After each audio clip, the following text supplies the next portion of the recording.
Pues bueno, finalmente llegó la adaptación de Ghost in the Shell a los cines. Y sí, yo sé que se nota un tanto serio que haga algo de este tipo, algo como una suerte de reseña de esta forma. Pero es que tomé mi tiempo para interpretar lo que vi en la película. Realmente me decidí a analizar los puntos fuertes que tienen, tanto positivos como negativos. Y pues básicamente llegué a la conclusión de que la película en esencia está bien, pero no es algo que te cambie la vida. Y pues básicamente yo soy una persona a la cual le gusta mucho toda esta cuestión de robótica. Isaac Asimov, Philip K. Dick cuando toma toda esta cuestión como cyberpunk en algunas de sus obras. Y Ghost in the Shell pues no es la excepción de esto.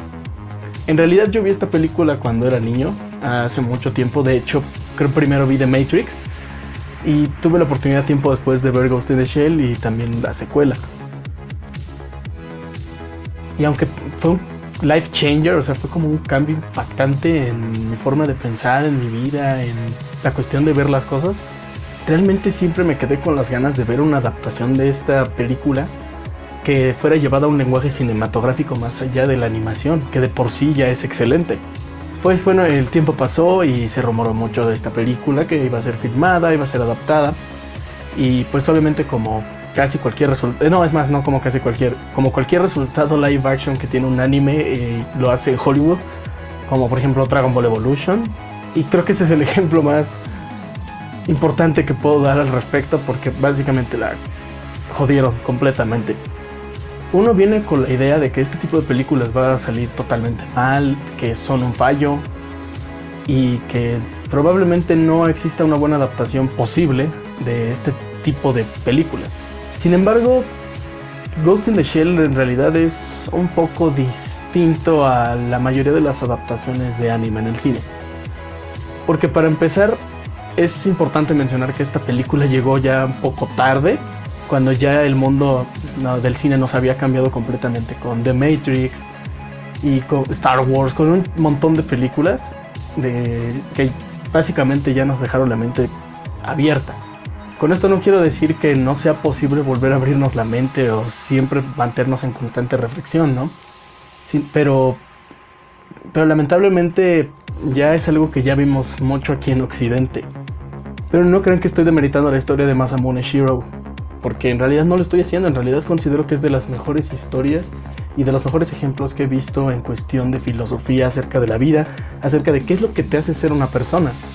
Pero bueno, yo recuerdo mucho que en los años 90 aquí en Occidente como que estaba empezando a tener un auge mayor el anime, porque para empezar era un tipo de animación que a comparación de la americana tenía una calidad infinitamente superior y al mismo tiempo tenía unas historias muy profundas.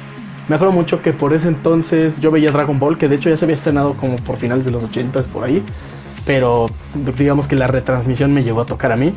También llegó a salir Sakura Card Captors, Neon Genesis Evangelion, Cowboy Bebop y varios de este tipo, ¿no? Y siempre fueron como ese tipo de series que veías y tú de niño era como, ¿what?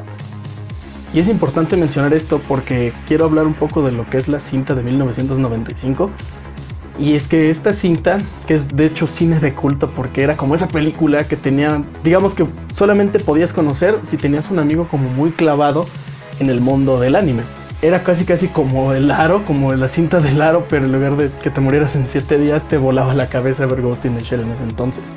Y la película simplemente es excelente. De hecho la he visto varias veces a lo largo de mi vida y siempre he cambiado la perspectiva de la película. En realidad es una película que no es tan fácil de digerir y si no entiendes un poco de los temas, entonces tienes que estar a las vivas o tienes que haber leído a lo mejor un poco, haber investigado o simplemente abrir tu mente a lo que te va a dar esta película.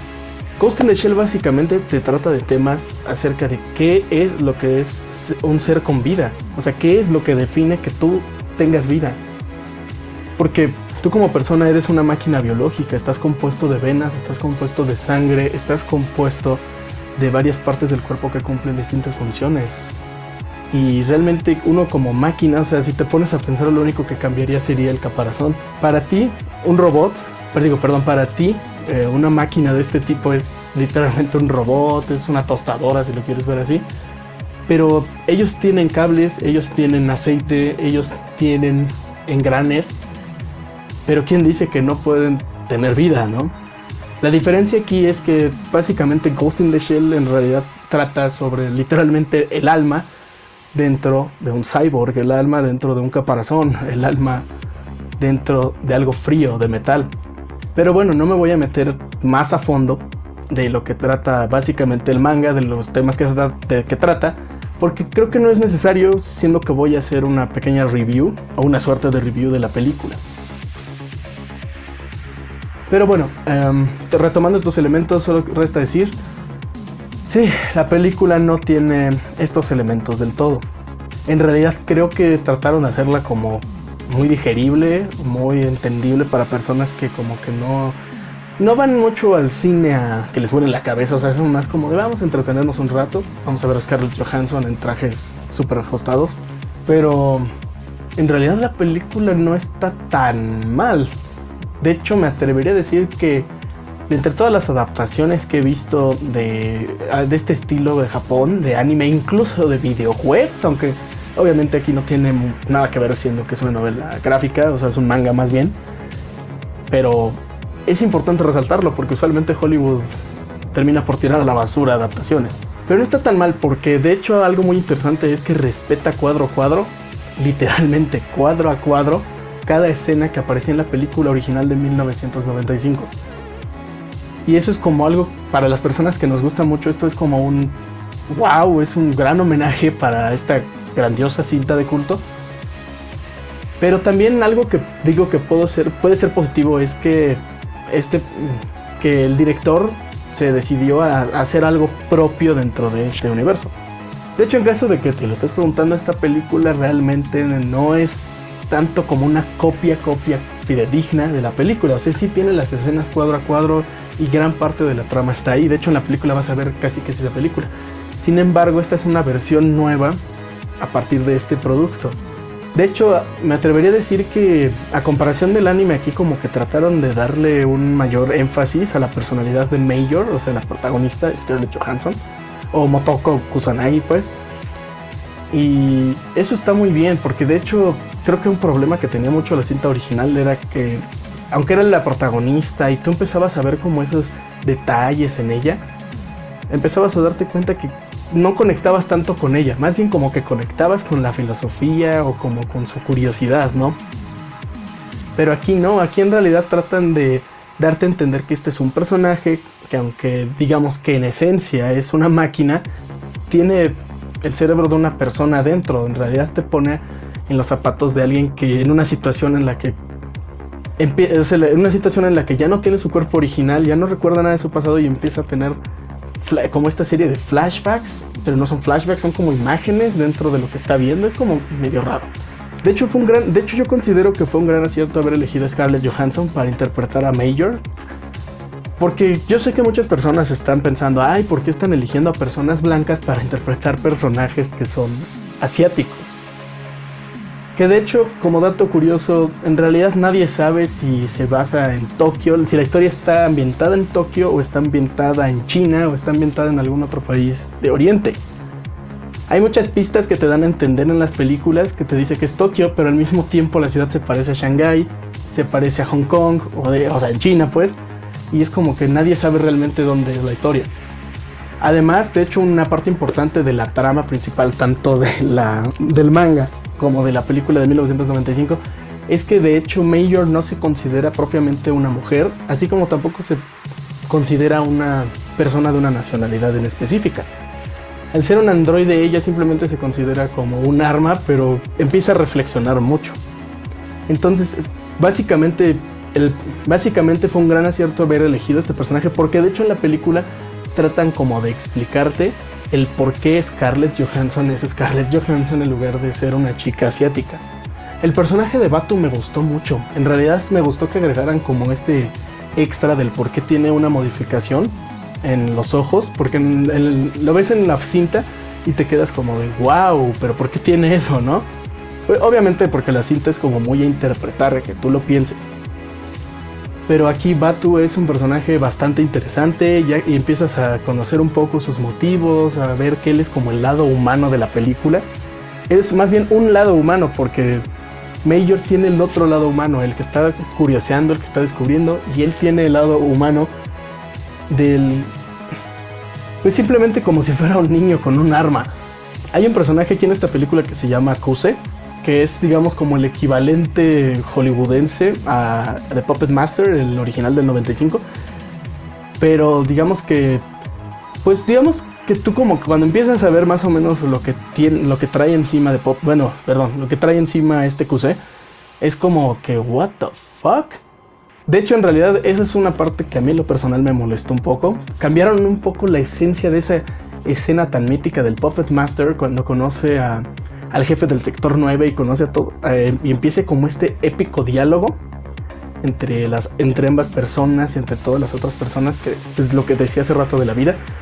Y aquí como que en realidad nada más es como que, bueno, lo adaptaron a la historia del pasado de Major, y aquí como que trataron de conectarla con la trama que inventaron para la cinta.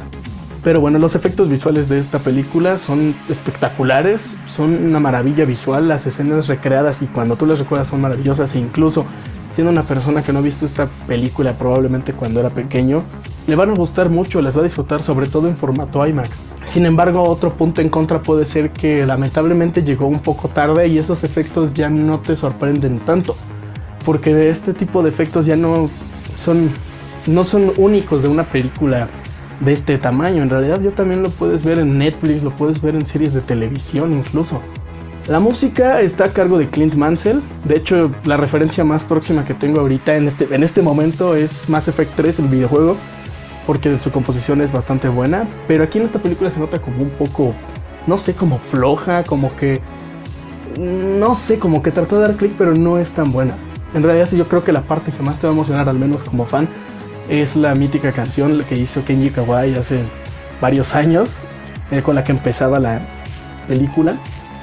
Pero de ahí en fuera como que va a pasar un poco desapercibido el soundtrack. Otro punto en contra que tiene esta película, lamentablemente, es que el tercer acto, cuando tiene que ser el punto culminante, el punto de quiebre final, el punto más importante, vaya, se cae.